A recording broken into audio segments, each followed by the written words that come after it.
राधा रानी की शादी के बाद भी उनके पति अयन उन्हें क्यों नहीं छू पाते थे? हिंदू धर्म में सर्वाधिक पूजे जाने वाले भगवान विष्णु के अवतार श्री कृष्ण के बारे में कौन नहीं जानता।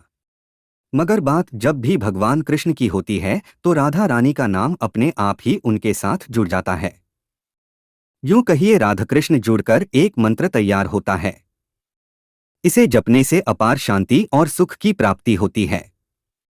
वैसे तो राधा कृष्ण का नाम सदैव साथ में लिया जाता है, मगर सत्य तो यह है कि द्वापर युग में भगवान विष्णु का अवतार श्री कृष्ण और देवी लक्ष्मी का अवतार राधा रानी कभी भी एक दूसरे के नहीं हो सके थे। इसके बावजूद उनकी प्रेम कहानी आज भी अमर है।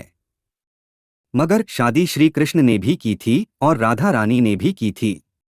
पहले शादी राधा रानी की हुई थी। उनकी शादी उनके बाल सखा अयन से हुई थी। राधा रानी और अयान की शादी से जुड़ी एक बेहद रोचक कहानी है।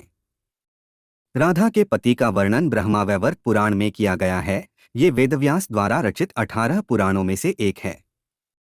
कहानी के अनुसार राधा रानी के पति अयन बरसाना के महापंडित उग्रपद के पुत्र थे। उग्रपद देवी राधा के पिता बृजभान के परम मित्र थे। किसी यज्ञ के दौरान बृजभान का सहयोग करने के कारण उग्रपद को यह वर प्राप्त था कि वह जीवन में एक बार बृजभान से जो भी मांगेंगे वह उन्हें मिल जाएगा।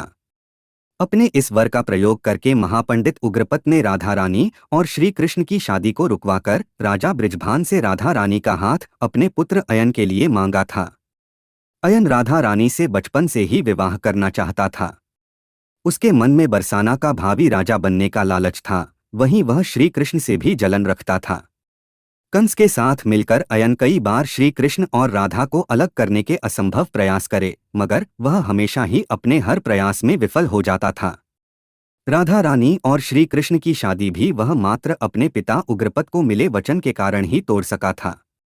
मगर शादी के बाद भी अयन कभी भी राधा रानी को हाथ तक नहीं लगा सका। इस विषय में पुराणों में कई कथाएं मिलती हैं।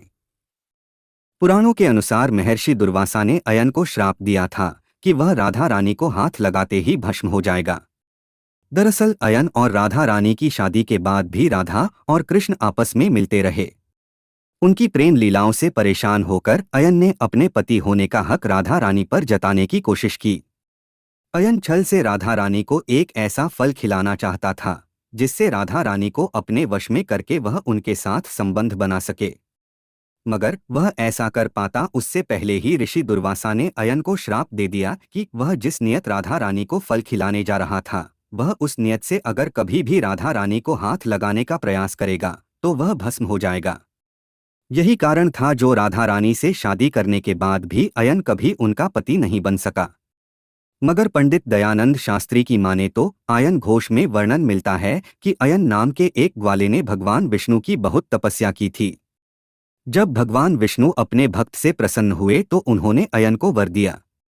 वर में अयन ने भगवान विष्णु से माता लक्ष्मी से विवाह करने की इच्छा जताई। इस वरदान को सुन भगवान विष्णु को क्रोध तो आया, मगर भक्त की इच्छा पूरी करना उनका कर्म था। इसलिए उन्होंने अयन को वचन दिया कि जब देवी लक्ष्मी का जन्म राधा के रूप में पृथ्वी पर होगा तब तुम्हारा विवाह उनके साथ होगा। मगर साथ ही उन्होंने यह भी कि तुम देवी लक्ष्मी से विवाह तो कर लोगे मगर उन्हें कभी छू नहीं पाओगे और नपुंसक रूप में जन्म लोगे।